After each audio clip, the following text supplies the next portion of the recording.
Doctors day पर PM Modi ने corona काल के दौरान डॉक्टरों के काम को सराहा। बोले, कोरोना को हराएगा इंडिया। 5 जुलाई को बिहार में एलजेपी के 2 गुटों का होगा शक्ति प्रदर्शन।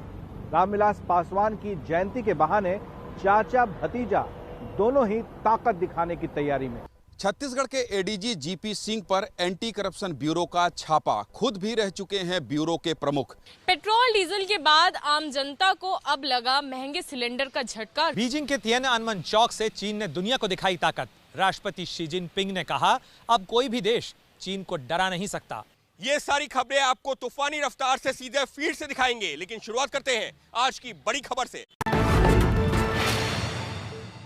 नीतीश कैबिनेट के एक मंत्री का कैमरे के सामने झलका दर्द। मंत्री ने अपनी लाचारगी जताई कि कैसे वो मंत्री होकर भी जनता का काम नहीं कर पा रहे। वहीं अफसरशाही बेलगाम है। ये है नीतीश सरकार में समाज कल्याण मंत्री मदन सहनी। खुद कह रहे हैं कि अफसरशाही की तानाशाही से परेशान हो गए हैं, इस कदर कि इस्तीफा देने का मन बना रहे हैं। समय से विभाग के अधिकारियों का, क्षेत्र के पदाधिकारी कर्मचारी का यातना झेल रहे हैं। न हम क्षेत्र में हम लोग के बात को सुना जाता है, न पटना के अंदर सुना जाता है, और न ही विभाग के अंदर हम लोग की बात को सुनी जाती है। मंत्री मदन सहनी का यहाँ तक कहना है कि जब चपरासी हमारी बात नहीं सुनता तो अधिकारियों की तो बात ही छोड़िए। कई और मंत्री हैं जो परेशान हैं अफसरशाही से। नेता प्रतिपक्ष श्री तेजस्वी यादव जी लगातार कह रहे हैं कि बिहार सरकार में अफसरशाही बेलगाम है, यहाँ पर जनप्रतिनिधियों का कोई सम्मान नहीं है। मंत्री मदन सहनी ने अपने विभाग में हुए तबादले को लेकर भी सवाल खड़े किए और कहा कि इसमें भ्रष्टाचार है और इसकी जांच होनी चाहिए। पंजाब में नवजोत सिंह सिद्धू को मिल सकती है बड़ी जिम्मेदारी। आलाकमान से मिले ऐसे संकेतों के बीच चंडीगढ़ में कैप्टन अमरिंदर सिंह ने लंच डिप्लोमेसी के जरिए किया शक्ति प्रदर्शन। दिल्ली में प्रियंका गांधी और राहुल गांधी से मुलाकात के बाद नवजोत सिंह सिद्धू के लिए अच्छी खबर आने वाली है। सूत्रों से पता चला है कि पंजाब में नवजोत सिद्धू को बड़ी जिम्मेदारी मिल सकती है। एंटी इनकम्बेंसी से निपटने के लिए कैप्टन की कैबिनेट में फेरबदल किया जा सकता है। इस बीच पंजाब में कांग्रेस में चल रहे झगड़े के बीच सीएम कैप्टन अमरिंदर सिंह ने आज अपने समर्थकों को लंच पर बुलाकर शक्ति प्रदर्शन की कोशिश की, लेकिन कैप्टन के लंच में पंजाब के 16 मंत्रियों में से 7 मंत्री शामिल हुए। लंच में पंजाब कांग्रेस के अध्यक्ष सुनील जाखड़ नहीं आए। जो लंच में शामिल नेताओं ने सिद्धू को लेकर कोई बातचीत होने से इनकार किया है। पंजाब में चुनाव से पहले बिजली संकट एक बड़ा मुद्दा बनता दिख रहा है। लंबी बिजली कटौती के खिलाफ पंजाब के कई इलाकों में आज विरोध प्रदर्शन हुआ।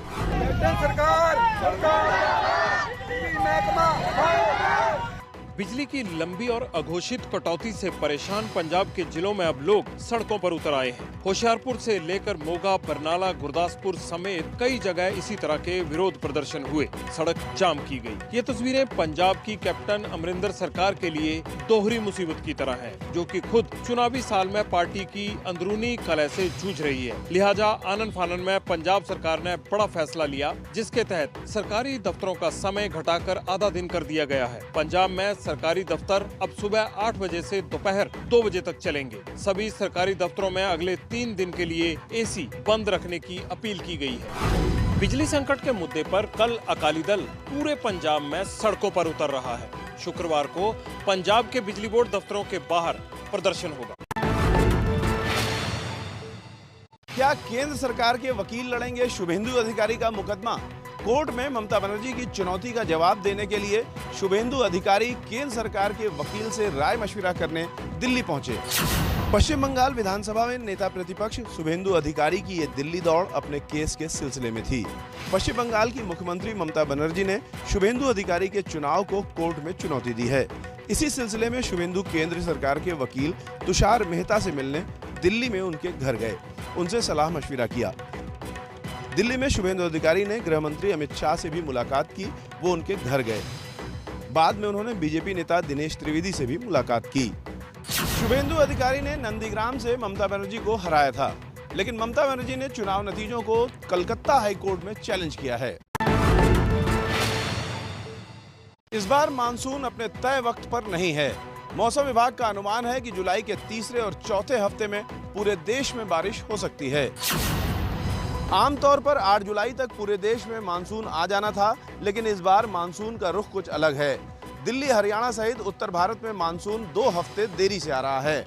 मौसम विभाग का कहना है कि अगर 15 जुलाई तक भी मानसून आ जाता है तो सामान्य माना जाएगा, लेकिन मानसून पूरे देश में बरसेगा तीसरे और चौथे हफ्ते में। देखिए, हमारे पास इस बार मानसून का डिले है और अगले 7 दिनों तक ऐसी कोई कंडीशन बन नहीं रही है फेवरेबल जिससे मानसून प्रोग्रेस करे। इस वजह से हमारे पास जो है जुलाई आने के बावजूद भी हमारे पास हीट वेव जैसी कंडीशन बनी हुई है और टेम्परेचर बढ़ रहा है। गर्मी से दिल्ली वालों को आज भी राहत नहीं मिली। बुधवार की तरह आज भी दिल्ली को लू के थपेड़े झेलने पड़े।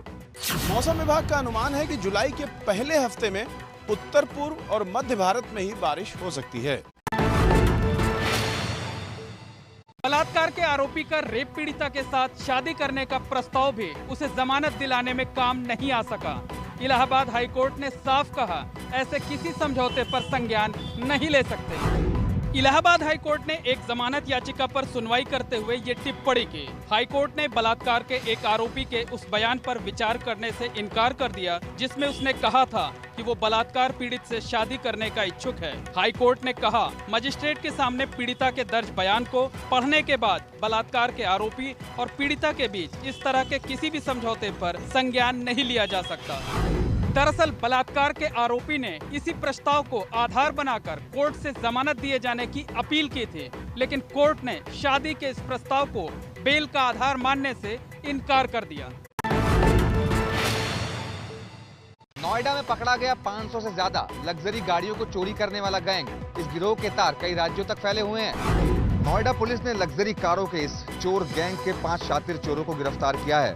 नोएडा थाना सेक्टर 24 और थाना 58 पुलिस की साझा कार्रवाई में ये गैंग पकड़ा गया। पुलिस के मुताबिक लग्जरी गाड़ियां चोरी करने वाला ये अंतर्राज्यीय गिरोह है। पुलिस के मुताबिक ये गिरोह दिल्ली एनसीआर में लग्जरी गाड़ियां चुराता था और उन गाड़ियों को पंजाब, कश्मीर, झारखंड, बिहार में बेच देता था। इन्होंने ऐसी 500 से ज्यादा गाड़ियां चुराई हैं। इनके पास से पुलिस को 10 लग्जरी गाड़ियां भी मिली हैं। पुलिस के मुताबिक एनसीआर में ये गैंग कबूतर गैंग के नाम से कुख्यात है। ये गैंग सॉफ्टवेयर के जरिए 2 से 3 मिनट में ही लग्जरी गाड़ियों के लॉक खोलकर चोरी कर लेते थे। डॉक्टर्स डे पर पीएम मोदी ने कोरोना काल के दौरान डॉक्टरों के काम को सराहा। बोले, कोरोना को हराएगा इंडिया। ये वायरस नया है, इसमें नए नए म्यूटेशंस भी हो रहे हैं, लेकिन हमारे डॉक्टर्स की नॉलेज, उनके एक्सपीरियंस, उनके अनुभव वायरस के इन खतरों और चैलेंजेस का मिलकर मुकाबला कर रहे हैं। भारत ने कोरोना से लाखों का जीवन बचाया भी है। इसका बहुत बड़ा श्रेय हमारे परिश्रमी डॉक्टर्स, हमारे हेल्थ केयर वर्कर्स, हमारे फ्रंटलाइन वर्कर्स को जाता है। दुनिया भर में कोरोना की वजह से करीब 1 लाख से ज्यादा डॉक्टरों की गई है जान। आईएमए के मुताबिक देश में भी करीब 1500 से ज्यादा डॉक्टरों ने जान गंवाई है। यूपी के एक मंदिर में पीने के पानी वाले वाटर कूलर को लेकर गर्मा गई है सियासत। घटना अलीगढ़ की है। यूपी में अलीगढ़ के इस मंदिर में ये वही वाटर कूलर है जिस पर यहाँ हिंदू मुसलमान वाली सियासत तेज हो गई है। दरअसल कुछ दिन पहले समाजवादी पार्टी के नेता सलमान शाहिद ने सिद्धपीठ थेरेश्वर मंदिर में वाटर कूलर दान किया और शिला पट्टिका पर अपना नाम भी लिखवा दिया। मंदिर में शाहिद का नाम देखकर हिंदूवादी संगठनों ने विरोध दर्ज किया। मैंने आग्रह किया था मंदिर समिति से कि मैं यहाँ कुछ करना चाहता हूँ। उसी क्रम में मैंने यहाँ पानी के लिए एक आरओ वाटर कूलर चिलर की स्थापना कराई है। समाजवादी पार्टी के नेता का नाम आने से मामला सियासी और धार्मिक कॉकटेल का हो गया है। यूपी में अगले साल विधानसभा चुनाव हैं, लेकिन सियासी पारा अभी से हाई होता नजर आ रहा है। एमपी के ग्वालियर में उद्घाटन कार्यक्रम के दौरान मंच से गिरे बिजली मंत्री प्रद्युम्न सिंह तोमर चोट के बाद अस्पताल में भर्ती कराए गए। मंच के नीचे गिरे हुए जिस शख्स को लोगों ने घेर रखा है वो है एमपी के बिजली मंत्री प्रद्युम्न सिंह तोमर। ग्वालियर में राष्ट्रीय बागवानी बोर्ड के कार्यक्रम में उद्घाटन का कार्यक्रम आयोजित किया गया था। इस दौरान मंच पर 25 लोग बैठे थे, तभी बिजली मंत्री प्रद्युम्न सिंह तोमर मंच से नीचे गिर पड़े। आनन फानन में लोगों ने मंत्री को उठाया और फिर अस्पताल ले गए। 51 साल के पद्म सिंह तोमर ग्वालियर से विधायक हैं और सिंधिया के साथ कांग्रेस छोड़ बीजेपी जाने वाले विधायकों में से हैं। छत्तीसगढ़ के एडीजी जीपी सिंह पर एंटी करप्शन ब्यूरो का छापा। खुद भी रह चुके हैं ब्यूरो के प्रमुख। छत्तीसगढ़ में पहली बार किसी आईपीएस अफसर पर एंटी करप्शन ब्यूरो की कार्रवाई। ये तस्वीर है एडीजीपी जीपी सिंह की। छत्तीसगढ़ में इनसे जुड़े 10 से ज्यादा ठिकानों पर भ्रष्टाचार के आरोप में छापेमारी हुई। एडीजीपी जीपी सिंह पर आय से अधिक संपत्ति का आरोप लगा। इसके साथ ही उनसे जुड़े कई अफसर भी एंटी करप्शन ब्यूरो के निशाने पर हैं। आज सुबह करीब 6 बजे से जीपी सिंह से जुड़े 10 ठिकानों पर टीम ने छापेमारी शुरू की। सूत्रों के मुताबिक कई ठिकानों से कंप्यूटर, लैपटॉप भी जब्त किए गए हैं। एडीजी जीपी सिंह साल 2019 में भ्रष्टाचार निरोधक ब्यूरो के ही मुखिया थे। 1 साल पहले ही उन्हें हटाकर पुलिस अकेडमी भेजा गया था। आईपीएस जीपी सिंह दुर्ग, बिलासपुर और रायपुर के आईजी भी रह चुके हैं। बिहार के दरभंगा स्टेशन ब्लास्ट केस में बड़ा खुलासा। आतंकवादी संगठन लश्कर-ए-तैयबा ने रची थी साजिश, पार्सल से किया गया था धमाका। पुलिस की गिरफ्त में ये 2 वही आरोपी हैं जिन्हें एनआईए ने बम धमाके की साजिश में गिरफ्तार किया है। 17 जून 2021 को दरभंगा रेलवे स्टेशन पर एक पार्सल में धमाका हुआ था। इस केस में एनआईए ने हैदराबाद से 2 सगे भाइयों को गिरफ्तार किया है। एनआईए के अनुसार दोनों भाई आतंकी संगठन लश्कर-ए-तैयबा से जुड़े थे और पाकिस्तान में बैठे आकाओं के इशारे पर ब्लास्ट की प्लानिंग की थी। इनका मकसद पैसेंजर से भरी running Secunderabad Darbhanga special train में ब्लास्ट करना था, जिससे भारी जानमाल का नुकसान होता। दरअसल इस केस में आतंकियों ने एक पार्सल में बम छिपाया था। आतंकवादियों का प्लान था कि चलती ट्रेन में बम धमाका हो, लेकिन किसी वजह से धमाका स्टेशन पर हुआ। हिमाचल में पुलिस पर लगा सैलानियों से बदसलूकी करने का आरोप। हरियाणा से आए सैलानियों को थप्पड़ मारते पुलिस वालों का वीडियो वायरल।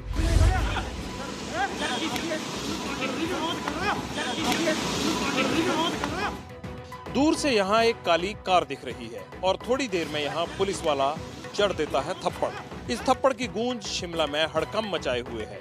तस्वीरें शिमला विक्ट्री टनल की हैं। आरोप है कि यहाँ हरियाणा से आए सैलानियों के साथ ट्रैफिक पुलिस वालों की बहस हुई तो पुलिस जवानों ने थप्पड़ मार दिए। वीडियो वायरल हुआ तो आला अफसर जांच की बात कर रहे हैं। ये जो घटनाक्रम है इसके लिए डीएसपी ट्रैफिक साहब को तुरंत इंक्वायरी के आदेश दिए और उस जवान को तुरंत प्रभाव से लाइन में रिपोर्ट करने के आदेश दिए। इस मामले की जांच शिमला के डीएसपी ट्रैफिक को सौंपी गई है और जिन पुलिस वालों पर सैलानियों को थप्पड़ मारने का आरोप लगा है उन्हें फिलहाल ट्रैफिक ड्यूटी से हटा दिया गया है। पूर्वोत्तर के राज्य मेघालय में पानी ने दिखाई अपनी ताकत। देखते ही देखते तेज धार में बह गया लकड़ी का पुल। देखा आपने कैसे पानी ने इस पुल के टुकड़े टुकड़े कर दिए। मेघालय के दक्षिण गारो हिल जिले में देखू नदी की बाढ़ ने ये तांडव दिखाया। देखू नदी में अचानक बाढ़ के पानी से पुल के बह जाने की वजह से लोगों को काफी परेशानी का सामना करना पड़ रहा है। इसके चलते आसपास के क्षेत्र में सड़क संपर्क कट गया है। मेघालय में ये हालात लगातार हो रही तेज बारिश के कारण हुए हैं। पानी ने ऐसे कई हादसे कई इलाकों में लगातार करवाए हैं, जिसमें तबाही का मंजर दिख रहा है। बीजिंग के तिएनअनमेन चौक से चीन ने दुनिया को दिखाई ताकत। राष्ट्रपति शी जिनपिंग ने कहा, अब कोई भी देश चीन को डरा नहीं सकता। बड़ी सी इमारत से चीन के राष्ट्रपति जिनपिंग निकलते हैं। इसके बाद आसमान में गरजते ये हेलीकॉप्टर जिनपिंग को सलामी देते हैं। चीन के बीजिंग में यह शानदार कार्यक्रम किया गया। चीन की कम्युनिस्ट पार्टी को 100 साल पूरे हो चुके हैं। यहाँ की सरकार इसका सेलिब्रेशन कर रही है। यही जोश में जिनपिंग ने एक बड़ा बयान दिया।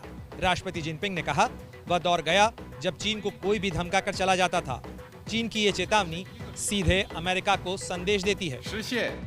चीन में जिनपिंग की पार्टी यानी कम्युनिस्ट पार्टी ऑफ चाइना देश की सबसे ताकतवर राजनीतिक पार्टी है। कहा जाता है कि चीन की कम्युनिस्ट पार्टी के पास 10 करोड़ से ज्यादा कार्यकर्ता हैं।